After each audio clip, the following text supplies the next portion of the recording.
లో దేవుని సంఘాలన్నీ కూడా దేవుని యొక్క భక్తి జీవితంలో అంటే ప్రభుని ఆరాధించే విషయంలో చాలామంది వెనుకబడిపోతూ ఉన్నారు. గల కారణం ఏంటయ్యానంటే వాళ్ళు చేసేటువంటి భక్తికి వారు ఆశించేటువంటి ప్రతిఫలానికి ఏమాత్రం కూడా పొంతన లేనటువంటి పరిస్థితులు మన కళ్ళ ముందు కనబడుతున్నాయి. ఇంచుమించుగా మన జీవితాల్లో మనం చూసినట్లయితే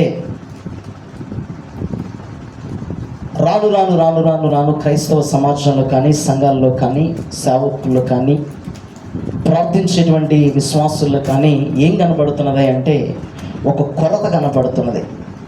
ఏంటి ఆ కొరత అంటే ఆత్మీయతలో వైరాగ్యము తగ్గిపోవడం, పరిశుద్ధత నుంచి మరలా లోకం వైపు వెళ్ళిపోవడం, లేకుంటే ప్రార్థన చేయాలనే ఆలోచన ఉన్న ఆ ఆలోచన చేయడానికి కూడా శరీరాలు సహకరించక కొన్ని అనివార్య కారణాల వలన ప్రజలు ఏం చేస్తున్నారంటే రోజు రోజుకి దిగజారిపోతూ ఉన్నారు. అయితే దేవుని పిల్లలారా, దేవునికంటూ ఒక సమయము ప్రత్యేకంగా ఉన్నది. హల్లెలూయా. ఆయన ఎప్పుడు ఏం చేయాలో, ఎలాగో చేయాలో, ఆయన ఏ సమయానికి ఏ కార్యాన్ని జరిగించాలో అన్నీ కూడా మన ప్రభువునకు చక్కగా తెలుసండి. దేవునికి స్తోత్రం కలుగునుగాక. హల్లెలూయా. ఆయనకంటూ ఒక సమయం ఉంది. ఆయనకు ఆ సమయాన్ని కలిగి ఉన్న దేవుడు మనుషులకు కూడా ఏమిచ్చాడంటే ఒక టైం షెడ్యూల్ అనేటువంటిది దేవుడు ఏర్పాటు చేశాడు. హల్లెలూయా. మన జీవితాల్లో కావాల్సింది ఏంటంటే ఇప్పుడు బాగా సమాజంలో మనకు టీవీల్లో కానీ మొబైల్స్లో కానీ వినబడుతున్నటువంటి మాట ఏంటో తెలుసా? In this time right now Jesus heals you, లేకపోతే Jesus miracle in your life, లేకుంటే జీసస్ బ్లెస్డ్ యువర్ ఫ్యూచర్ అని చెప్పి ఏం చేస్తున్నారంటే ఈ ప్రవచనముతో కూడినటువంటి మాటలు చెప్తూ ఉన్నారు. అంటే అర్థం ఏంటంటే ప్రార్థించగానే కార్యం జరిగిపోవాలా, ప్రార్థించగానే రోగం వారిలో నుంచి వదిలిపోవాలా, ప్రార్థించగానే కళ్ళు మూసి తెరవగానే వారి జీవితంలో ఒక మెరాకిల్ జరగాలని చెప్పి ప్రజలు ఏం చేస్తున్నారంటే కార్యాల కొరకు ప్రభువుని వెంబడిస్తున్నారు.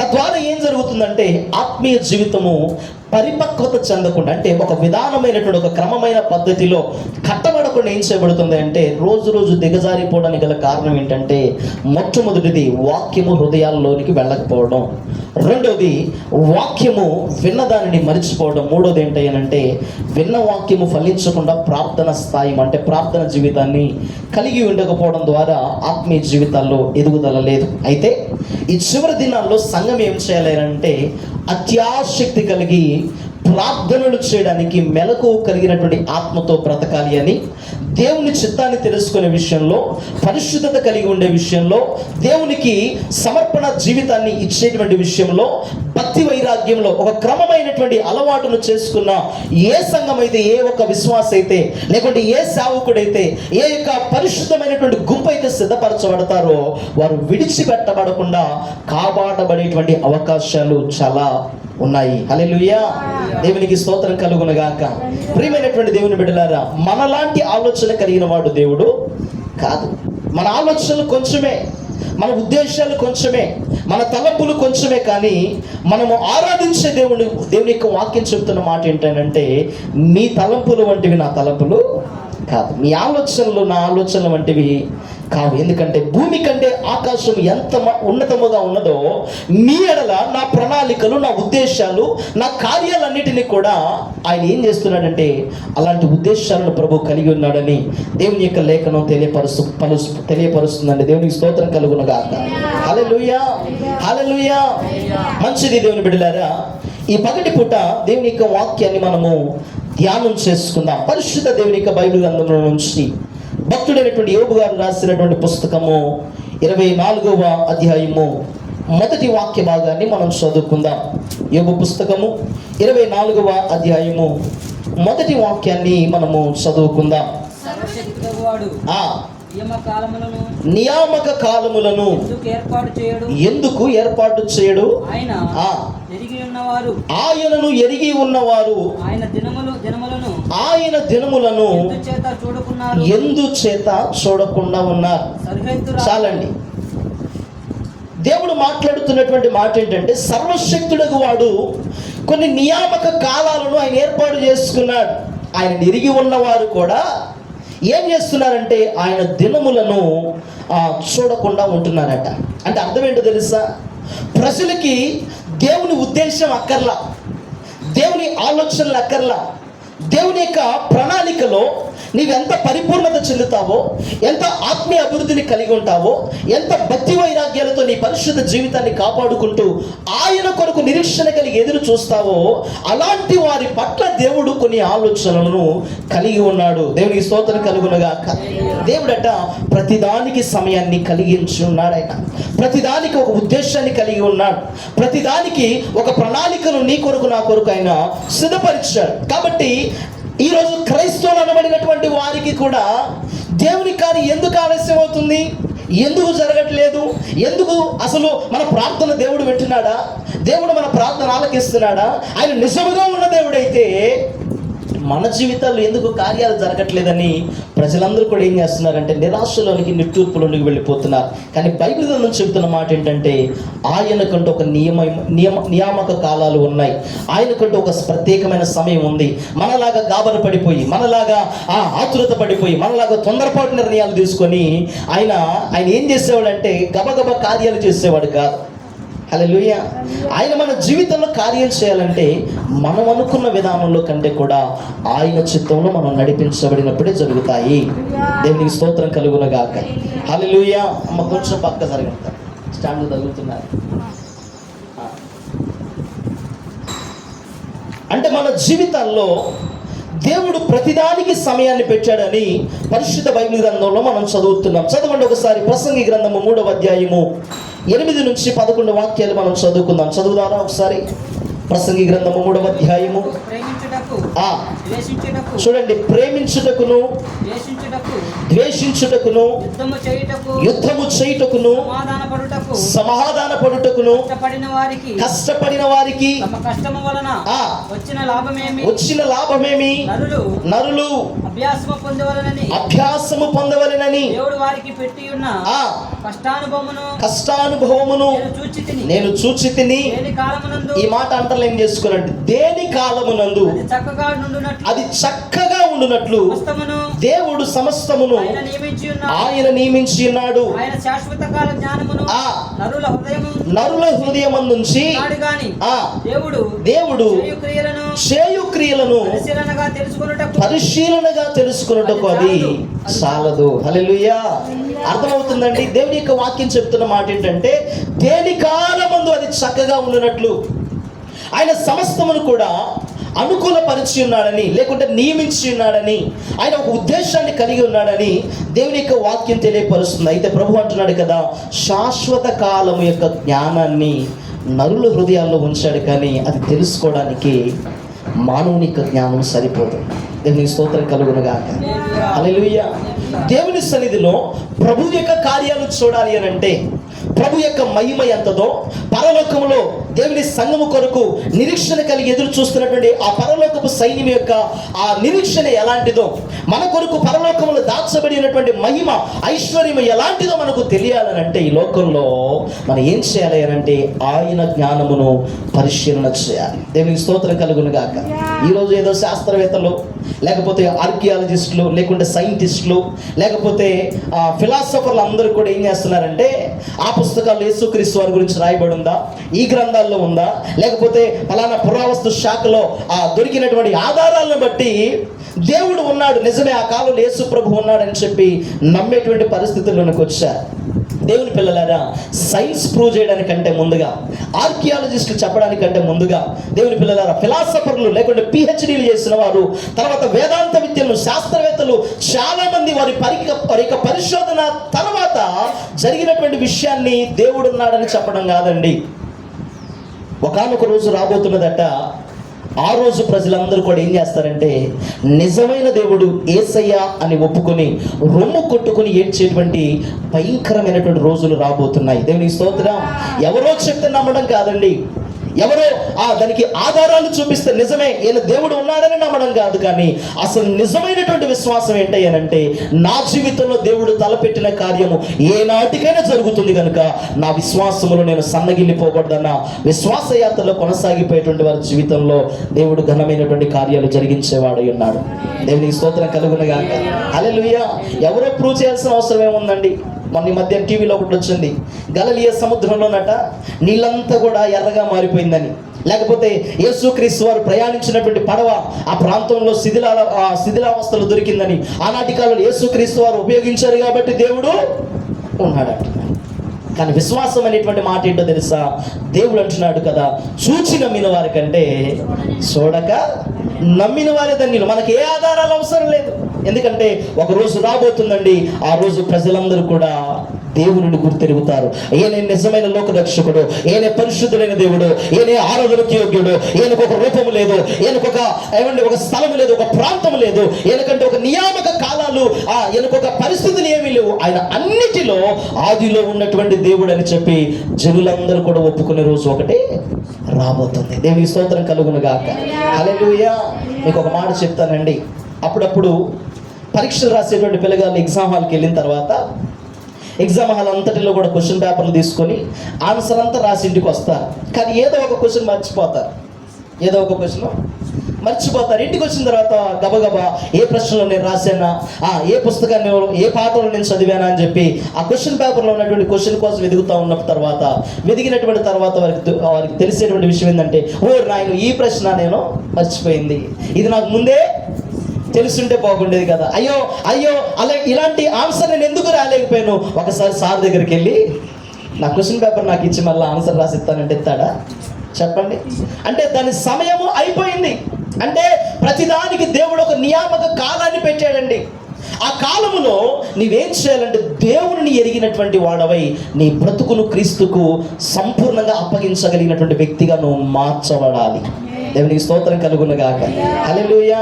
అందుకోసమే పరిశుద్ధ బైబిల్ గ్రంథంలో దేవుని యొక్క పిల్లలారా, దేవుని యొక్క మాటలు కనుక మనం చదివినట్లయితే ఇది ఏ కాలంలో మనం ఉన్నాం అంటే ఇది సంఘం యొక్క చివరి దశలో, ఈ దుర్దినాలలో, ఈ భయంకరమైనటువంటి రోజుల్లో సార్వత్రిక సంఘముగా ఉన్నటువంటి మనము సిద్ధపరచబడాల్సినటువంటి చివరి రోజుల్లో ఉన్నాం. దేవునికి స్తోత్రం కలుగునుగాక. హల్లెలూయా. ఇది ఏ కాలం అయ్యానంటే, అదేంటి అయ్యగారు ఏ కాలం తెలియకుండానే నువ్వు అయ్యగారు పెట్టవేనా అంటారా? ఏ కాలం ఇది? ఇది వర్షాకాలం. హల్లెలూయా. ఇదే కాలం వర్షాకాలం. ఇది భౌతికంగా మనం చూస్తున్నటువంటి విధానంలో వాతావరణ పరిస్థితులను బట్టి మనం తెలుసుకున్నటువంటి విషయాలు. కానీ ఇది ఏ కాలం అయ్యానంటే అన్యజనులు రక్షించబడాల్సినటువంటి చివరి కాలము. హల్లెలూయా. ఈ కాలములో ఏం చేయబడుతుంది అంటే సంఘము దేవుని కొరకు నిరీక్షిస్తుంది, సంఘము దేవుని స్వరం కొరకు కనిపెడుతుంది.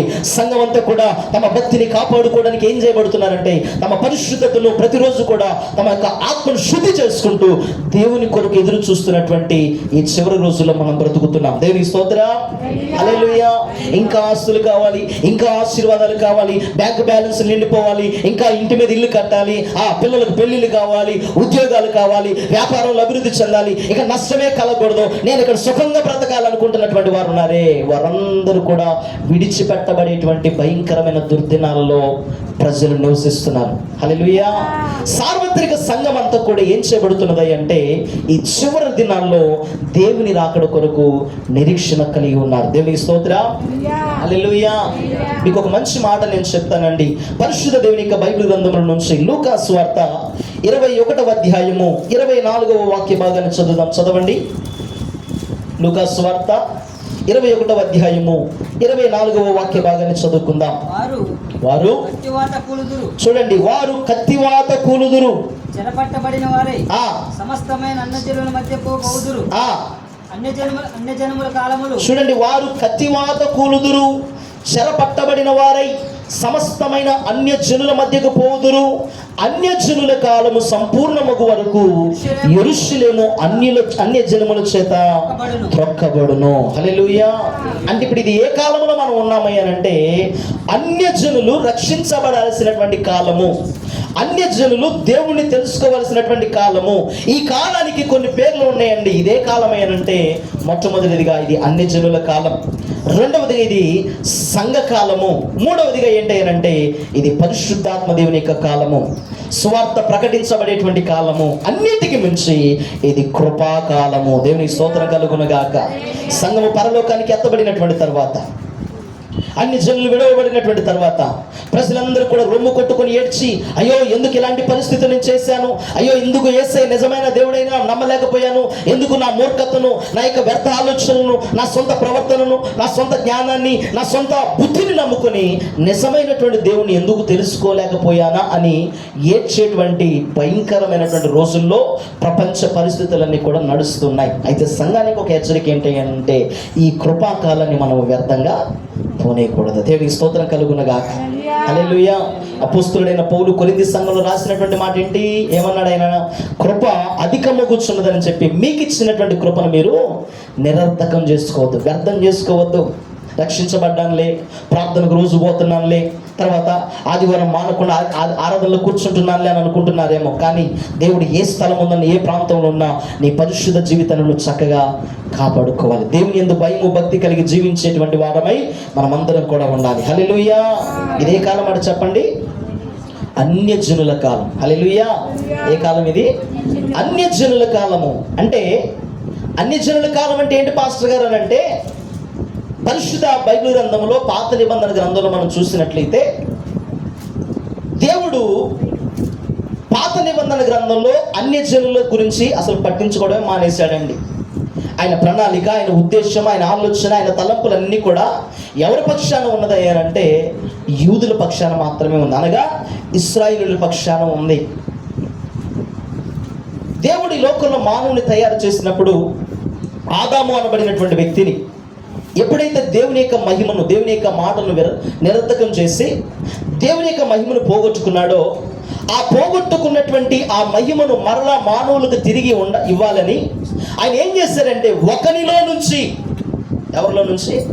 ఒకనిలో నుంచి తన కొరకు ఒక పరిశుద్ధమైనటువంటి వ్యక్తిని పుట్టించి ఆ వ్యక్తి ద్వారా ఆదాము చేసినటువంటి దోషములకు ప్రాయశ్చిత్తాన్ని జరిగించి సకల మానవులందరినీ కూడా ప్రభు యొక్క రాజ్యంలోకి తీసుకుని వెళ్ళాలని ఒక ప్రణాళికను కలిగి ఉన్నాడు దేవుడు. దేవుని స్తోత్రం కలుగునుగాక.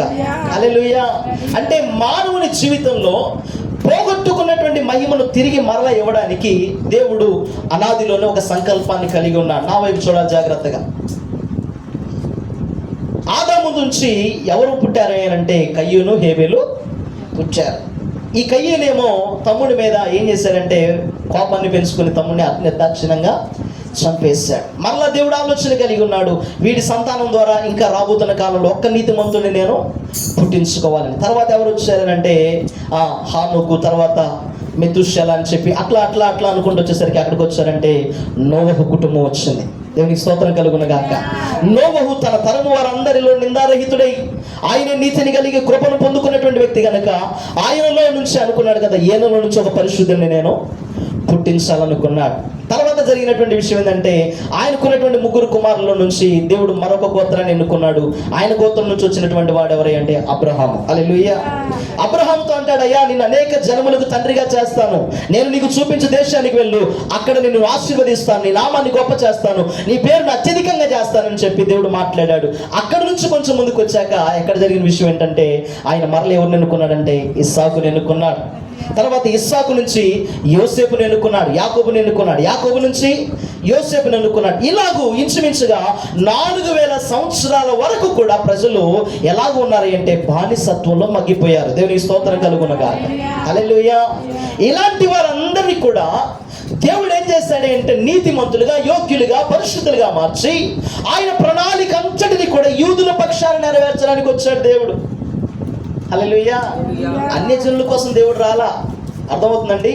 ఆయన ప్రణాళిక, ఆయన దృష్టి, ఆయన ఆలోచన, ఆయన సమస్తము కూడా ఎక్కడ జరిగింది అయ్యానంటే యూదుల పక్షానే జరిగింది. మరి మనకెందుకు అయ్యారు దేవుడు అని అంటే బైబిల్ గ్రంథం చెబుతున్నటువంటి మాట ఏంటో తెలుసా?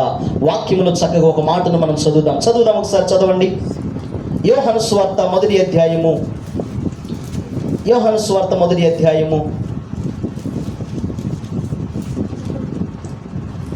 11వ వాక్యాన్ని మనం చదవండి. ఆయన తన స్వకీయుల యొద్దకు వచ్చెను. ఆయన స్వకీయులు ఆయనను అంగీకరింపలేదు. తనను ఎందరు అంగీకరించిరో వారికందరికి అనగా తన నామమునందు విశ్వాసముంచిన వారికి దేవుని పిల్లలగుటకు ఆయన అధికారము అనుగ్రహించెను. దేవునికి స్తోత్రం కలుగును గాక. హల్లెలూయా, హల్లెలూయా. ప్రియమైనటువంటి దేవుని బిడ్డలారా, ఈ అన్యజనుల కాలములోనికి మనం ఎప్పుడు వచ్చాము, ఎప్పుడు మనకు రక్షణ ప్రారంభమైందంటే, ఈ నీతిమంతుడిగా ఒక వ్యక్తిలో నుంచి ప్రజలను దేవుడు తీసుకొచ్చి ఆ వంశములో నుంచి దేవుడు యూదులందరినీ కూడా పరిశుద్ధపరిచి ఆయన రాజ్యానికి మరలా చేర్చి ఆయన పరలోక రాజ్యంలోనికి చేర్చుకోవాలన్న ఉద్దేశం ఏదైతే ఉందో ఆయన తన స్వకీయుల యొద్దకు వచ్చాడు, కానీ వారు ఆయనని అంగీకరించలేదట. హల్లెలూయా.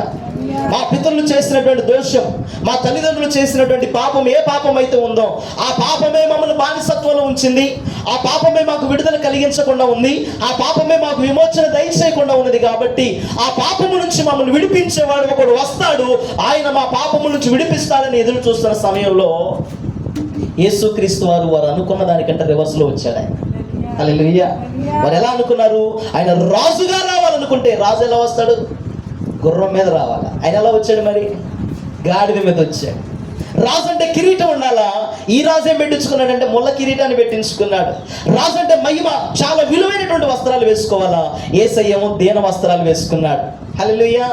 ఆయన తన స్వకీయుల యొద్దకు వస్తే ఆ స్వకీయులందరూ కూడా ఏం చేశాడంటే, ఈయన మెస్సయ్య కాదు, ఈయన రాజు కాదు, ఈయన మేము దేవునికి అంగీకరించం, ఈయన మా పాపములను తీసివేయలేడు, ఈయన ద్వారా మాకు మోక్షం లేదని చెప్పి ఏం చేశారంటే ఆయనను తృణీకరించారు. ఏం చేశారంటే ఆయనను సిలువ వేసి చంపేశారు. హల్లెలూయా. అన్యులకు ఎప్పుడు రక్షణ ప్రారంభమైంది అనంటే యూదులు తృణీకరించినటువంటి యేసుక్రీస్తు వారు కలువరి సిలువలో ఎప్పుడైతే ప్రాణాన్ని పెట్టి తిరిగి పునరుద్ధానుడై 3వ దినమున తిరిగి లేచాడో ఆ సిలువ సువార్త ద్వారా అన్యజనులకు రక్షణ కాలము ప్రారంభమైనది. దేవునికి స్తోత్రం. హల్లెలూయా. అర్థమవుతుందండి? ఇప్పుడు ప్రభు ఏం చేస్తున్నాడంటే అన్యజనులకు కొంత సమయాన్ని ఇచ్చాడు. చాలా మంది అనుకుంటున్నారు రేపు రక్షణ పొందుదాం, ఎల్లుండి రక్షణ పొందుదాం, తర్వాత దేవుని తెలుసుకుందాం, మన జీవితంలో కార్యం జరిగితే, మా ఇంట్లో మేలు జరిగితే, మా ఇంట్లో పిల్లలు పుడితే, మా ఇంట్లో ఉద్యోగం వస్తే, మా ఇంట్లో అనుకున్న కార్యాలన్నీ జరిగితే అప్పుడు నేను రక్షణ పొందుతా అనేటువంటి విధానంలో ఉన్న దేవుని పిల్లలారా, కాలము బహు కొంచెముగా ఉన్నది. వచ్చుచున్నవాడు ఎలా వస్తున్నాడంట? ఆలస్యము చేయకుండా వస్తున్నాడు. హల్లెలూయా, హల్లెలూయా. దాదాపు 2000 సంవత్సరాల నుంచి 2025 సంవత్సరాల నుంచి సువార్త ప్రకటించబడుతుంది. ఎవరికి? అన్యజనులకి, యూదులకు కాదు. యూదుల ప్రణాళిక అంతటిని దేవుడు ఆపివేసి ఏం చేశాడంటే అన్యజనులకు అవకాశం ఇచ్చాడు. హల్లెలూయా.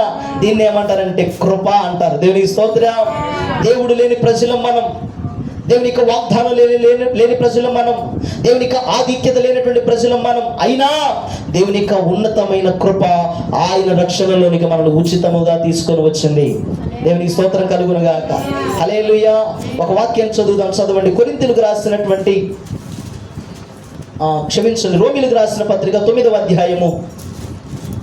అపోస్తలుడైన పౌలు రోమా సంఘానికి రాసినటువంటి పత్రిక 9వ అధ్యాయము 4వ వాక్యము నుంచి కొన్ని మాటలు మనం చదువుదాం.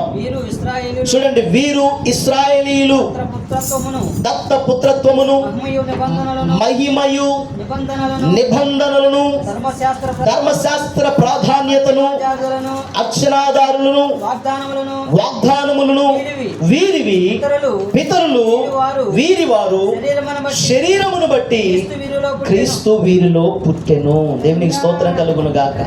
హల్లెలూయా. మనకేమి లేవట?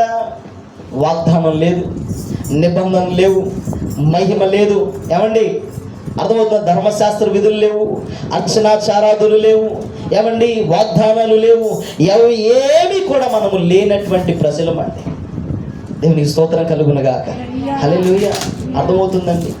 ఇలాంటి ప్రజలకు అడగకుండా, వెదకకుండా, దేవుని పిల్లలారా బ్రతిమాలకుండా ఉచితముగా అనుగ్రహించబడినటువంటి ఒక గొప్ప కార్యం ఈ ప్రపంచంలో ఏదైనా ఉంది అని అంటే అది యేసయ్య కృప మాత్రమే. హల్లెలూయా. అడగకుండా ఇవ్వబడేది, వెదకకుండా దొరికేది. హల్లెలూయా. తట్టకుండా తీయబడింది ఏంటయ్యానంటే రక్షణ కాలము యేసయ్య కృప ద్వారా మనకు దొరికింది. దేవునికి స్తోత్రం కలుగునగాక. హల్లెలూయా. అర్థమవుతుందండి. అంటే ఈ యొక్క అన్యజనుల కాలములో ప్రజలు ఏం చేయబడాలి అంటే రక్షణలోనికి రావాలా, మారు మనసు పొందాలా, బాప్తిస్మము పొందాలా, జీవ గ్రంథంలో పేర్లు రాసుకోవాలా, దేవుని రాకడ కొరకు పరిశుద్ధపరచుకోవాలా, తమ నీతిని తమ ప్రవర్తనను దిద్దుకొని దేవుని యొక్క సంఘములో ఒక క్రమమైన పద్ధతిలో ఉపదేశ క్రమంలో కట్టబడి ఉన్నటువంటి వారు ఎక్కడ ఎత్తబడతారు అంటే దేవుని యొక్క రాజ్యములోనికి, మహిమ మేఘమునికి వెళ్ళేటువంటి సమయం రాబోతుంది. దేవుని స్తోత్రం. హల్లెలూయా. మనకు వాగ్దానాలు లేవండి, మనకు నిబంధనలు లేవు, మనకు ధర్మశాస్త్రం లేదు. ఇవన్నీ ఎవరికి? పాత నిబంధన గ్రంథంలో ఉన్నటువంటి యూదులకి. వారు ఎప్పుడైతే యేసయ్యను తృణీకరించారో, దేవుడు మాకొద్దు, యేసయ్య మాకు అక్కర్లేదు అనుకున్నారో, వారికున్న వాగ్దానాలన్నీ కూడా ఇప్పుడు ఎక్కడికి వచ్చాయంటే మనకు వచ్చేసాయి. దేవునికి స్తోత్రం కలుగునుగాక. హల్లెలూయా. ఒక వాక్యాన్ని చదువుదామా ఒకసారి? పరిశుద్ధ బైబిల్ గ్రంథంలో నుంచి చదువుదాం.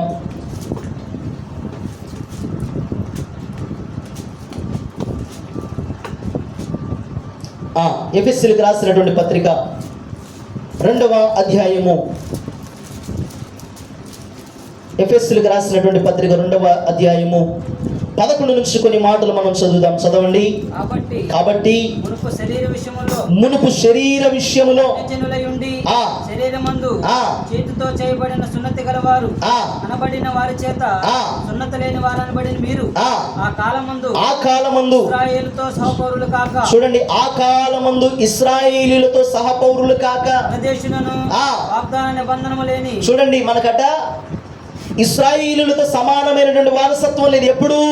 శిలువ సువార్తకు ముందు, యేసుక్రీస్తు వారు శిలువలో మరణించడానికంటే ముందుగా ఆ కాలమందు ఇశ్రాయేలీయులతో సహపౌరులు కాక పరదేశులమును, చూడండి, వాగ్దాన నిబంధనలు లేని వారును,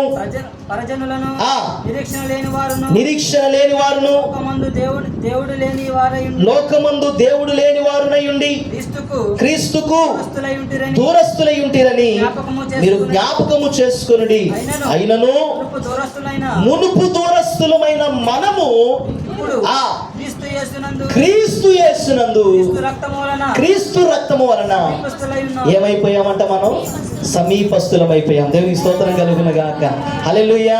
వాగ్దానాలు మనకు వచ్చేసాయి, నిబంధనలు మనకు వచ్చేసాయి, పరలోకం మహిమ మనకు వచ్చింది, ఆయనలో ఉన్నటువంటి ఐశ్వర్యం మనలోనికి వచ్చింది, ఆయనలోనికి ఉన్నటువంటి కృప మనకు వచ్చింది, ఆయనలో ఉన్నటువంటి బాహుల్యం మన దగ్గరకు వచ్చింది.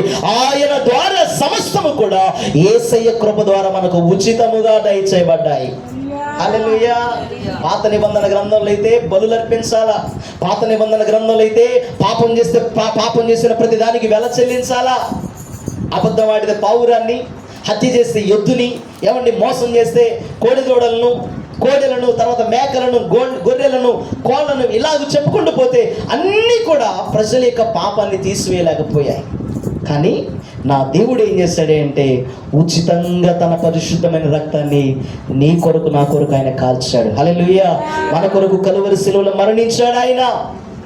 అంత మాత్రమే కాదండి, నా దేవుడు పునరుద్ధానుడై సజీవుడై తిరిగి లేచాడు. దేవునికి స్తోత్రం కలుగునుగాక. హల్లెలూయా. అందుకే ఆయన మహిమోన్నతుడైన దేవుడు. ఆయన ఒక స్థలం నుండి ఒక ప్రాంతానికి పరిమితమైనటువంటి వాడు కాదు. ఆయన మరణములో నుంచి తిరిగి లేచిన దేవుడు. హల్లెలూయా. 3వ దినమున, పునరుద్ధాన దినమున, ఆదివారమున, ఇంకా ఉదయకాల సమయంలో సమాధి దగ్గర ఒక దేవుని దూత కూర్చొని చెబుతున్నటువంటి మాట ఏంటో తెలుసా? సజీవుడైనటువంటి వానిని మీరు మృతులలో ఎందుకు వెతుకుతున్నారు? ఆయన ఇక్కడ లేడు, ఆయన సజీవుడై తిరిగి లేచాడు. దేవునికి స్తోత్రం కలుగునుగాక. హల్లెలూయా. ఆయన పునరుద్ధానములో మనము పాలిభాగస్తులం, ఆయన మహిమలో పాలిభాగస్తులం, ఆయన ఐశ్వర్యంలో పాలిభాగస్తులం, ఆయన సింహాసనము పైన కూడా మనము పాలిభాగస్తులం. ఒకప్పుడు మన బ్రతికి ఎలా ఉందట? పరదేశులం, వాగ్దానాలు నిబంధనలు లేనటువంటి వాళ్ళం. ఏ దేవుడు వచ్చి మనల్ని కాపాడుతాడో, ఏ దేవుడు మోక్షాన్ని ఇస్తాడో, ఏ దేవుడు మన పాపాలను క్షమిస్తాడో, ఏ దేవుడు తన పరిశుద్ధ రక్తాన్ని మన పైన చెల్లించి మన పాపములన్నీ కడిగేస్తాడో అన్న కనీసం నిరీక్షణ కాదు కదా, కనీసం దేవుడు కూడా లేనటువంటి ప్రజలు మట్టండి మనం. హల్లెలూయా. దేవతలు ఉన్నారు, ఎంతమంది? 33 కోట్ల మంది దేవతలు ఉన్నారు, కానీ దేవుడు లేడు. హల్లెలూయా. ఇప్పుడు వాళ్ళందరూ లేరు, మనకి ఎవరున్నారంటే దేవుడు ఒక్కడే ఉన్నాడు. దేవుని స్తోత్రం కలుగును గాక. అలాంటి దేవుడు మనకిస్తున్న సమయం ఏంటంటే అన్యజనుల కాలము. హల్లెలూయా. అన్యజనుల కాలం అంటే 1948వ సంవత్సరంలో ఇశ్రాయేలు దేశం స్వతంత్ర దేశంగా అది అనౌన్స్మెంట్ చేయబడిందంటే, అప్పటి వరకు కూడా యెరూషలేము ప్రాంతం అంతా కూడా ఏం చేయబడిందంటే అన్యజనుల చేత తొక్కబడుతూ వచ్చింది. ఇప్పుడు ఏ కాలం అయిపోయింది అంటే అన్యజనుల ముగింపు కాలంలో మనం ఉన్నాం. దేవుని స్తోత్రం కలుగునగాక. అంటే దేవుని యొక్క ప్రణాళిక ఇక అన్యజనుల కాలము ముగింపుతోటి ముగించబడుతుంది. ఇక ప్రణాళిక ఇప్పుడు ఎవరి వైపు వెళుతుంది అంటే యూదుల వైపు వెళుతుంది. హల్లెలూయా, హల్లెలూయా. మీకు అర్థమవడానికి ఒక మాట చెప్తానండి. నా దగ్గర ఒక 500 రూపాయల చాక్లెట్, విలువైనటువంటి చాక్లెట్ ఉంది.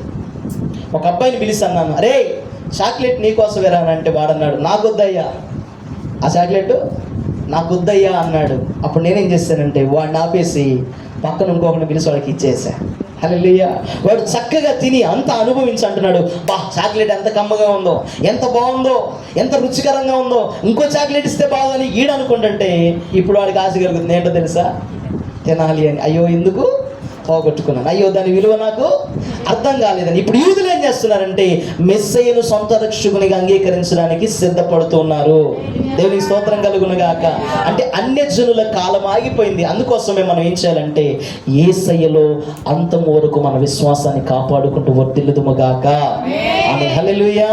యేసయ్యను కలిగి ఉండడం ద్వారా, యేసయ్యను నమ్ముకోవడం ద్వారా, క్రీస్తు రక్తంలో కడగబడడం ద్వారా పాపములకు ప్రాయశ్చిత్తం జరిగి పరిశుద్ధులుగా మార్చబడి నీతిమంతులైపోయి యోగ్యులుగా అర్హులుగా పరలోకపు రాజ్యపు వారసులుగా మార్చబడి ఇప్పుడు ఏం చేయబడుతున్నారంటే ఒక నిరీక్షణతో దేవుని వైపు మనం చూస్తున్నాం. దేవుని స్తోత్రం.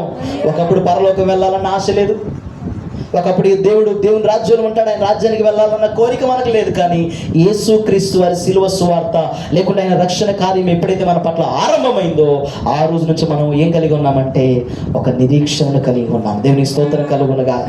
హల్లెలూయా. దేవుని పిల్లలారా, మీకు అర్థం అవ్వాల్సినటువంటి విషయం ఏంటో తెలుసా?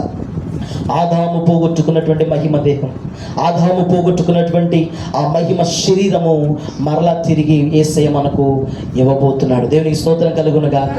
చాలా మంది అనుకుంటున్నారు కదా, దేవుడిని నమ్ముకుంటే కలిసి వస్తుంది, దేవుడిని నమ్ముకుంటే ఆ పరిస్థితులన్నీ మారిపోతాయి, దేవుడిని నమ్ముకుంటే అన్నీ కలిసి వస్తాయి, దేవుడిని నమ్ముకుంటే ఉద్యోగం, వ్యాపారం, ఇల్లు, వ్యవసాయం, పాడి పంటలు, పశువులు, పిల్లలు, ఆస్తులు, ఉద్యోగాలు, కార్లు, బంగళాలు, మేడమెద్దలు ఇవే అనుకుంటున్నారు. కానీ దేవుని పిల్లలారా, ఇవన్నీ కూడా ఏ సంబంధమైనవంటే భౌతిక సంబంధమైనటువంటి ఆశీర్వాదాలు కోరుకుంటున్నారు. కానీ ఆత్మకు ఒక ఆశీర్వాదం ఉందండి. హల్లెలూయా. ఆ ఆత్మ ఆశీర్వాదం ఏంటో తెలుసా? పరలోకములో యేసయ్య ముఖమును నేరుగా చూసే భాగ్యం. హల్లెలూయా. ఆదాము ఏదైనా వనంలో మహిమ అనబడినటువంటి కళ్ళజోడు పోగొట్టుకున్నాడు. ఏం పోగొట్టుకున్నాడు? మహిమ అనే కళ్ళజోడు పోగొట్టుకున్నాడు. కాబట్టి దేవుడు కనబడట్లా. హల్లెలూయా. దేవుడు కనబడట్లా. దేవుడు ఆదాము అంటాడు కయ్యని హేబెలుతో, అబ్బాయి ఎవరు చూడట్లేదని చెప్పి మీ ఇష్టానుసారంగా మీరు ఉండమాకండ్రా, దేవుడు చూస్తున్నాడని అంటే ఆదాముతో కొడుకు అంటున్నాడంట, నానా ఏడి దేవుడు కనబడట్లేదు అని అంటే ఆయన అన్నాడంట, అరే దేవుడు చెప్పిన మాట వినకుండా నాకున్నటువంటి ఆ మహిమతో కూడినటువంటి దేహాన్ని అనగా మహిమ కళ్ళజోడిని నేను పోగొట్టుకున్నాను రా, అందుకే ఆయన నేను చూడలేకపోతున్నాను. మరి నేనే చూడలేకపోతున్నప్పుడు నా కడుపులో పుట్టిన మీరు ఎలాగ చూస్తారు? కాబట్టి ఆయన లేడు అని అనుకోమాకండి. ఆయన ఎలా ఉన్నాడంటే ఆయన ఆత్మస్వరూపిగా ఉన్నాడు. దేవునికి స్తోత్రం. ఆయన మన పక్షానే ఉన్నాడు, మన దగ్గరలోనే ఉన్నాడు. వాక్యం చెబుతున్నమాట, ఆయన మనలో ఎవరికి దూరముగా ఉండు దేవుడు కాదు, ఆయన మన దగ్గరే ఉన్నాడు రా. ఆయన దగ్గరికి వెళ్ళి ఆయనకు మీరు ఏం చేయాలంటే చక్కగా మీరు ఆయన కలుసుకోవాలంటే మీకు తోచింది మీరు ఆయన దగ్గరికి తీసుకొని వెళ్ళాలని చెప్పాడు. దేవునికి స్తోత్రం కలుగునుగాక. ఎప్పుడైతే కయ్యూని హేబెలు ఇద్దరు కూడా దేవునికి ఒక మంచి అక్కడ ఉన్నటువంటి అర్పణను తీసుకొని వెళ్ళాడో, కయ్యూని అర్పణ తృణీకరించబడింది, హేబెలు యొక్క అర్పణ అంగీకరించబడింది. దేవునికి స్తోత్రం కలుగునుగాక. హల్లెలూయా. అక్కడ నుంచి ప్రారంభమైందండి దేవుణ్ణి వెతకడం. ఎక్కడి నుంచి? కయ్యను హేబెల్ దగ్గర నుంచి ప్రారంభమైంది. దేవుడు ఉన్నాడంట, కానీ ఎక్కడున్నాడో తెలియదు. అంటే దేవుడు ఉన్నాడు కాబట్టి దేవుడు ఎలా ఉంటాడో మనకు తెలియదు కనుక మనం ఎవరి ద్వారా పుట్టామంటే అమ్మా నాన్న ద్వారా పుట్టాం కాబట్టి ఇప్పుడు అమ్మా నానే దేవుడు. హల్లెలూయా, అంతేనండి. ఇప్పుడు అమ్మా నానే దేవుడు అనుకున్నారు. తర్వాత ఏం చేశారంటే భార్య ప్రారంభించింది. దేవుడు కనబడట్లేదు కాబట్టి నా భర్తే నాకు చెప్పాలి దేవుడు అనుకున్నారు. హల్లెలూయా. తర్వాత కొంచెం ముందు కాలం అయిన తర్వాత వారు అనుకున్నటువంటి ఆలోచన అంటే తెలుసా, ఎక్కడో ఉన్నాడట్రా దేవుడు, ఎలాగో ఉన్నాడట్రా. ఇగో భూమి మీద విత్తనాలు చల్లుతున్నాం కాబట్టి భూమిలో నుంచి పంట వస్తుంది కనుక భూమి మనకి దేవుడు. అర్థమవుతుందండి. తర్వాత మనం వేస్తున్న ప్రతి పంట కానీ వేస్తున్న ప్రతి తర్వాత కావలసినటువంటి పంటలన్నీ సమృద్ధిగా పడాలంటే ఏం కావాలా? నీళ్లు కావాలా. వాన వస్తుంది కాబట్టి ఆయనకు ఒక పేరు పెట్టారు. ఏం పేరు? వాహన దేవుడు. హల్లెలూయా. వాన వచ్చింది, బాగానే ఉంది, విత్తనాలు వేసాం, పంట బాగానే వస్తుంది, కానీ ఆ పంటలో ప్రతిఫలం రావాలంటే దానిపైన సూర్యకిరణాలు పడాలి. ఆయన ఎవడు అయ్యాడు? ఇప్పుడు సూర్యదేవుడు అయ్యాడు. హల్లెలూయా. అందరికీ అన్ని రకాల దేవుళ్ళు తయారు చేసుకుంటా ఉంటే ప్రజలందరూ కూడా ఏం చేయబడుతున్నారంటే అసలు దేవుడు ఎవడో అర్థం కాక సొంత ఇష్టానుసారమైనటువంటి కార్యాలు చేసుకుంటూ వచ్చారు. హల్లెలూయా. దేవుణ్ణి మనిషి తయారు చేయగలడా? ఆ మాట ఏమండి, దేవుణ్ణే తయారు చేయగలిగినంత గొప్పవాడు నువ్వు నేను అయిపోయామా? హల్లెలూయా. జీవం ఇచ్చిన దేవుడికి మనం జీవం పోయలేం కదండి. ఊపిరిచ్చిన దేవునికి మనం ఊపిరి పెట్టలేం. ఇలాగ ప్రజలందరూ కూడా అక్కడున్నాడు, ఇక్కడున్నాడు, ఆయన ఉన్నాడు, ఈ రూపంలో ఉన్నాడు, ఆ రూపంలో ఉన్నాడు, ఈ రూపంలో ఉన్నాడని అందరు దేవుడిని వెతకలాడడం ప్రారంభిస్తే దేవుడు చేతులు కట్టుకొని ఆకాశం నుంచి చూస్తున్నాడట. హల్లెలూయా. వీడికి అసలు దేవుడు ఎవడో అర్థం కావట్లేదురా నాయన, వీళ్ళ కాడికి ఇప్పుడు ఎవరిని పంపించాలంటే దేవుడిని నేను పంపించాలని చెప్పి యేసుక్రీస్తు వారిని లోకానికి ఆయన శరీరధారిగా పంపించాడండి. దేవునికి స్తోత్రం కలుగును గాక. హల్లెలూయా. వాక్యం చెప్తున్నటువంటి మాట ఏంటో తెలుసా? ఆయన ఎవరో, ఆయన ఎలా ఉంటాడో, ఆయన ఎంత మహిమ గలవాడో, ఎంత ప్రభావం గలవాడో, ఎంత శక్తి గలవాడో, ఎంత కనికర పూర్ణుడో, ఎంత జాలి కలిగిన దేవుడో, ఎంత ప్రేమామయుడో, ఎంత కరుణావాత్సల్యత కలిగిన దేవుడు అని చెప్పి ప్రజలు ఏం చేయాలంటే దేవుణ్ణట వెతుకులాడుతూ కనుగొనాలంటండి. హల్లెలూయా. ఇప్పుడు చదివారా వాక్యం? చదువుదామా ఒకసారి దేవుని యొక్క వాక్యం చదువుదామా? పరిశుద్ధ దేవుని యొక్క బైబిల్ గ్రంథంలో నుంచి అపోస్తలుల కార్యముల గ్రంథము 17వ అధ్యాయము చదవండి ఒకసారి. అపోస్తలుల కార్యముల గ్రంథము 17వ అధ్యాయము 26, 27 వాక్యాలు చదువుదాం. చదవండి. మరియు యావత్ భూమి మీద కాపురముండుటకు ఆయన ఒకరి నుండి ప్రతి జాతి మనుష్యులను సృష్టించి వారు ఒకవేళ దేవునిని తడువులాడి కనుగొందురేమో అనియు నిర్ణయ కాలమును వారి నివాస స్థలముల యొక్క పొలిమేరలను ఏర్పరిచెను. ఆయన మనలో ఎవరికి దూరముగా ఉండువాడు కాడు. హల్లెలూయా. దేవునికి స్తోత్రం కలుగును గాక. వాక్యం చెబుతున్నటువంటి మాట ఏంటంటే యావత్ భూమి మీద కాపురం ఉండుటకు ఆయన ఒకరి నుండి ప్రతి జాతి మనుషులను సృష్టించి వారు ఒకవేళ దేవునిని తడువులాడి కనుగొందురేమో అంటే ఏం చేయాలంటే ఇప్పుడు దేవునిని వెతకలాడాలి. హల్లెలూయా. ఆయన వెతకాలంటే ఈ శరీర సంబంధమైన ఆలోచనతో, ఈ శరీర సంబంధమైన కోరికలతో ఆలోచన చేస్తే ఆయన దొరకడు. వాక్యం చెబుతున్నమాట దేవుడు ఆత్మ అయి ఉన్నాడు ఆయన. హల్లెలూయా. ఏమై ఉన్నాడు ఆయన? ఆయనను మనము ఆరాధించాలి, ఆయన తెలుసుకోవాలంటే ఈ శారీరకమైన విధానములో శారీరక అవయవాలతో ఆయనని తెలుసుకోలేం. మరి ఆయన ఎలా తెలుసుకుంటాం అయ్యానంటే ఆత్మ ద్వారా తెలుసుకుంటాం. దేవునికి స్తోత్రం. ఆత్మ ద్వారా ఆయనని మనం తెలుసుకుంటాం. ఆయన అంటున్నాడు కదా తడువులాడి. ఎప్పుడు తడువులాడతాం మనం? ఉన్నట్టుండి అన్నం తినేటప్పుడు కరెంట్ పోయింది, ఏం వెతుకులాడతాం మనం? ఇప్పుడంటే సెల్ ఫోన్లు వచ్చినాయి. పూర్వకాలంలో ఏం చేసేవాళ్ళు? కరెంటు బోర్డు ఏడుందో, గుమ్మం ఏడుందో, గోడ ఏడుందో, అదండి, అంతేనండి. ఎక్కడో ఒక్కడ పోయి కరెంటు బోర్డు స్విచ్ దొరకగానే టపీమనేసి అమ్మయ్య నేను వెతుకులాడు, దొరికింది. దేవునికి స్తోత్రం కలుగును గాక. హల్లెలూయా. ఇదే కాలం అంటే ఇప్పుడు అన్యజనులు దేవునిని వెతికేటువంటి కాలం, వెతికినటువంటి వారు రక్షణ పొందేటువంటి కాలం, రక్షణ పొందినటువంటి వారు సార్వత్రిక సంఘంలో ప్రభు రాకడ కొరకు సిద్ధపరచబడేటువంటి కాలం. ఈ కాలము ముగించబడే సమయం వచ్చింది. హల్లెలూయా. అందరూ అనుకుంటున్నారు సంఘం ఎత్తబడిన తర్వాత రక్షణ పొందుదాంలే అనుకుంటున్నారు. సంఘం ఎత్తబడిన తర్వాత పాస్టర్ గారు ఉన్నాడు, వాక్యం ఉండదు. ఏమండి, ఒకవేళ స్వయంగా యేసయ్య వచ్చినా అప్పుడు మాత్రం రక్షణ దొరకదండి. కాబట్టి మనం ఏం చేయాలంటే మన జీవితాన్ని యేసయ్య చేతిలో సంపూర్ణ సజీవ యాగంగా ఆయనకు అప్పగించేటువంటి వారమై ఉండాలి. హల్లెలూయా. దేవుణ్ణి వెతికే వారమై ఉండాలి. యెషయా గ్రంథంలో 55వ అధ్యాయంలో 6వ వాక్యంలో రాయబడినటువంటి మాట ఏంటంటే, యెహోవా మీకు దొరుకు కాలమునందు ఆయనను వెదకుడి, ఆయన సమీపములో ఉండగా ఆయనను వేడుకొనుడి. దేవునికి స్తోత్రం. చదువుతారా యెషయా గ్రంథం 55వ అధ్యాయమా? ఆయనను వెదుకుడి,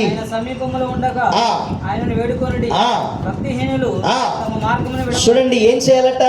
ఈ అన్య జనులు అనబడినటువంటి వారు, దేవుడు కావాలనుకునేటువంటి వారు, దేవుని వెంబడించాలనుకునేటువంటి వారు ఏం చేయాలి? భక్తిహీనులు తమ మార్గములను విడువవలెను, దుష్టులు తమ తలంపులను మానవలెను, వారు యెహోవా వైపు తిరిగిన యెడల ఆయన వారి యందు జాలిపడును, వారు మన దేవుని వైపు తిరిగిన యెడల ఆయన బహుగా క్షమించును. దేవునికి స్తోత్రం కలుగునగా.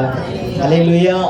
దేవుని పిల్లలారా, ఈరోజు భూమిలో తల్లి గర్భములో నుంచి వచ్చినటువంటి విధానము మొదలుకొని 50 సంవత్సరాల వయసుకే ఒకవేళ ఒక వ్యక్తి చనిపోయాడు అనుకోండి, అమలారా చూడండి నా వైపు, ఈ మాట చూపి నేను ముగిస్తా. తల్లి గర్భములో నుంచి పుట్టినది మొదలుకొని 50 సంవత్సరాల వయసు వచ్చేసరికి ఒక వ్యక్తి చాలా పాపాలు చేశాడు అనుకుందాం. ఒకవేళ ఒక వ్యక్తి 1 సంవత్సరంలో ఎలాంటి పాపమే చేశాడు అనుకోండి, 50 సంవత్సరాల కంటే ఎన్ని డైరీలు కావాలి? సంవత్సరానికి ఒక డైరీ అంటే ఎన్ని డైరీలు? 50 డైరీలు. ఈ 50 డైరీలన్నిటిని కూడా జడ్జి గారు ఏం చేస్తారంటే, అబ్బాయి వాడు చేసిన పాపం అంతా చిట్టా తీసుకురండి. ఎన్ని తీసుకురావాలా చెప్పాలా? 50 తీసుకొచ్చి ఆయన ముందు పెడితే ఒక్కొక్క పాపం అన్నీ కూడా ఓపెన్ చేసి చూస్తే ఏ శిక్ష చేయాలి వాడికి? ఇక్కడ ఒకవేళ ఉరి శిక్ష చేస్తే వాడు చచ్చిపోతాడు. చచ్చిపోయినా మరి వాడు ఆత్మకు శాంతి ఉండదా? ఉండదు. మరి ఎక్కడ ఉంటాడు? మళ్ళీ వాడి నరకంలో ఉంటాడు. హల్లెలూయా.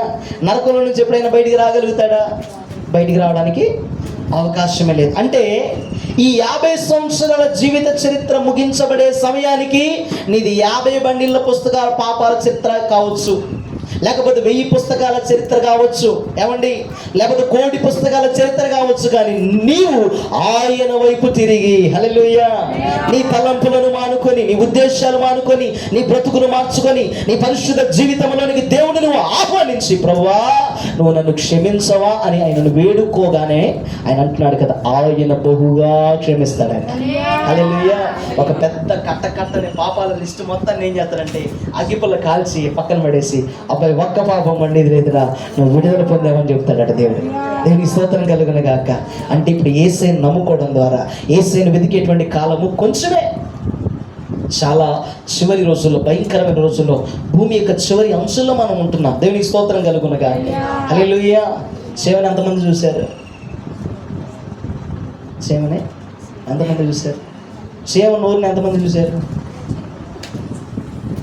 అమ్మలారా, సేవ నోట్లో పళ్ళు ఎంతమంది చూశారు? హల్లెలూయా. అంటే మనము దేవుణ్ణి తెలుసుకోవాలంటే శారీరక సంబంధమైనటువంటి నేత్రాలతో ఒకవేళ మనం చూస్తే కొంచెమే కనపడుతుంది, కానీ పొలిమేర అవతలకి వెళ్ళి చూడాలి. హల్లెలూయా. మన ఈ మధ్య ఒక ఆయన ఫోన్లో చూశాడు, భూమి యొక్క చివరి అంచుకెళ్ళి నిలబడి చూస్తున్నాడు ఆయన. ఆ చివరి అంచులు చూసినప్పుడు అంతరిక్షం అంతా ఆయనగా కనపడుతుంది. మనం అనుకుంటాం ఇక ఈ భూమి ప్రపంచం, ఈ భూమి జీవితం, ఈ భూమిలోని ఆనందం, ఈ భూమిలోని ఎంజాయ్మెంట్. మొన్న ఆయన అంటున్నాడు, బ్రదర్ ఏమన్నాడు తెలుసా? ఎంజాయ్ చేయాలా, దేవుడే. హల్లెలూయా. పాపం పాపమే, పరిశుద్ధత అంటే వాక్యం చెబుతున్న మాట ఏంటంటే నువ్వు పరలోకానికి వెళ్ళలేవు, ఇటు నరకానికి కూడా వెళ్ళలేవు, మధ్యలో అగాధం ఇరుక్కుని చచ్చిపోతావు. హల్లెలూయా. అవ్వ కావాలి, రెండు కుదరదు, ఏదన్నా ఒకటే కావాలా. హల్లెలూయా. నేను ఎంజాయ్ చేస్తా, విచ్చలవిడి తిరుగుతా, తింటా, తాగుతా, అన్నీ చేస్తా, ఆదివారం మాత్రం తలంటుకొని స్నానం చేసి తెల్లబట్టలు వేసుకొని పరిశుద్ధ ప్రభు అని పాట పాడతానంటే కుదరదు. దేవుడు అంటున్నాడు కదా, ఎవడైనను ఈ లోకముతో స్నేహము చేయగోరిన యెడల వాడు దేవునికి ఏమవుతాడంటే విరోధవుతాడంట. లోకం నశించిపోవాలి, పాపం విడిచిపెట్టబడాలి, మారు మనసు పొందాలి, పరిశుద్ధునిగా మార్చబడి క్రీస్తును సొంత రక్షకుడిగా అంగీకరించి ఆయనను వేడుకునే సమయం ఇదండి. హల్లెలూయా. ఇదే కాలం అంటే ఇప్పుడు అన్యజనులు రక్షించబడే కాలం, క్రీస్తు ప్రభువు దగ్గరలో ఉండగా ఆయనను వేడుకునే కాలం. ఆయన పాదాల మీద పడి, అయ్యా నా జీవితం అంతా నీకే అప్పగిస్తున్నాను, నా ప్రతి పాపాన్ని మన్నించయ్యా, నా ప్రతి దోషాన్ని, నా అతిక్రమాన్ని, నా అన్యాయాన్ని, నా అవినీతిని, నా దోషము, నా శరీరముతో చేసిన ప్రతి పాపపు క్రియను నీ సన్నిధిలో ఒప్పుకుంటున్నాను ప్రభు అని చెప్పి ఆయనను బతిమలాడుకునే కాలమే ఈ అన్యజనుల కాలం. హల్లెలూయా. ఈ కాలం ముగించబడుతుందండి. ఈ కాలం ముగించబడే సమయానికి నీ వ్యక్తిగత జీవితంలో నీ బంధువులను రక్షిస్తావో, నీ కుటుంబాన్ని రక్షించుకుంటావో, నీ స్నేహితులు రక్షించుకుంటావో, వారికి నీ దేవుని సువార్తను ప్రకటిస్తావో, ఏ విధము చేతనైనా అగ్నిలో నుంచి మనం కొందరిని లాగి పరిశుద్ధమైన సియోనులో యేసయ్యతో కూడా కూర్చొని భాగ్యాన్ని దేవుడు మనకందరికీ కూడా దయచేయును గాక. ఆమేన్. హల్లెలూయా. పొలిమేరను దాటాలండి, ఆత్మీయ నేత్రాలు తెరవబడాలి, ఆత్మ సంబంధమైనటువంటి వరాలు చేత నింపబడాలి, ఆత్మ ఫలములు ధరించుకోవాలి, నీతిమంతులుగా మార్చబడాలి, క్రైస్తవ భక్తి జీవితాన్ని పరిపూర్ణము చేసి యేసయ్య కడబురధ్వని వినగానే ఆయన మహిమ మేఘములెక్కి ఆయన రాజ్యంలో ప్రవేశించే కృప దేవుడు మనకందరికీ కూడా దయచేయును గాక. చెప్పబడినటువంటి కొద్ది మాటలన్నీ కూడా యేసయ్య తన కృప చేత మనందరి వినికిడిలో ఫలింపజేసి ఆశీర్వదించును గాక. ఆమేన్. హల్లెలూయా. తలలు ఉంచండి, ప్రార్థన చేసుకుందాం. తలలు ఉంచండి, ప్రార్థన చేసుకుందాం. ఈ పగటిపూట దేవాతి దేవుడు మనతో మాట్లాడినటువంటి మాటలు ఒకసారి ధ్యానం చేద్దాం. దేని కాలమునందు చక్కగా అది ఉండినట్లుగా దేవుడు సమయములను, నియామక కాలములను అన్నిటినీ కూడా ప్రభు సిద్ధపరుచుకుని వచ్చాడు. ఇది అన్యజనులు రక్షించబడేటువంటి కాలం, ప్రభు రాజ్యం కొరకు వెదికేటువంటి కాలం, ఆయన సమీపముగా ఉండగా ఆయనను వేడుకునేటువంటి కాలం. నీ పాపపు బ్రతుకును, విచ్చలవిడితనాన్ని, లోకంలో ఉన్నటువంటి దురాశను విడిచిపెట్టి పరిశుద్ధమైనటువంటి గుంపులో చేర్చబడడానికి, పరిశుద్ధమైనటువంటి దేవుని యొక్క మాటల చేత బలపరచబడడానికి ఆయనను బ్రతిమలాడుకున్నటువంటి కాలమే ఈ కాలం. వ్యర్థపరుచుకోవద్దండి దేవుని పిల్లలారా. అంతా అయిపోయాక, అంతా పోగొట్టుకున్నాక, అన్నీ దూరం అయిపోయాక, అందరూ వదిలేశాక దేవుని వెతకటం కాదు. నువ్వు ఎలాగైతే దేవుని వెతికావు, నువ్వు ఎలాగైతే ప్రభు సన్నిధికి వచ్చావో, ఈ స్నేహితుని, నీ బంధువుని, నీ కుటుంబాన్ని కూడా రక్షించుకునే కాలమే ఈ అన్యజనుల కాలం. కాలం ముగించబడుతుంది, ప్రభు త్వరగా రాబోతున్నాడు. నీ జీవితానికి యేసయ్యకు అప్పగించు. ప్రభా, నా జీవితం ఈరోజు, రేపు, మరుక్షణము ఎప్పుడు గతించిపోతుంది, ఇప్పుడు నేను మరణిస్తాను. అయ్యా, ఈ లోకంలో ఒక వ్యక్తిగా, ఒక పాపపు వ్యక్తిగా నేను బ్రతికి ఒకవేళ మరణించినటువంటి మరుక్షణంలో పాతాళంలో నేను కన్ను తెరిస్తే నా బ్రతుకేమవుతుంది, నా కుటుంబం ఏమవుతుంది, నా బంధువులు ఏమవుతారు, నా స్నేహితులు ఏమవుతారయ్యా? వారికి నీ మాటలు తెలియపరచుకునివయ్యా. యేసయ్యను నమ్ము, బ్రతుకును మార్చుకో, యేసయ్యను సొంత రక్షకునిగా అంగీకరించు, పాపమును విడిచిపెట్టు, పరిశుద్ధునిగా మార్చబడి జీవగ్రంథంలో పేరు రాసుకో అని ఒక్క మాట నేను నాకు కనబడిన వారందరికీ నేను చెప్తానయ్యా. వారిని రక్షించుకుంటానయ్యా, నన్ను నేను సిద్ధపరచుకుంటానయ్యా, నన్ను నేను కాపాడుకుంటానయ్యా. హల్లెలూయా, హల్లెలూయా, హల్లెలూయా, హల్లెలూయా, హల్లెలూయా, హల్లెలూయా, హల్లెలూయా. స్తుతి, స్తుతి, స్తుతి, స్తుతి, స్తుతి. స్తోత్రం నాయనా, స్తోత్రం, స్తోత్రం, స్తోత్రం, స్తోత్రం. హల్లెలూయా, హల్లెలూయా, హల్లెలూయా, హల్లెలూయా. సమీపింపరాని తేజస్సులో నీవు వసించువాడవైనా,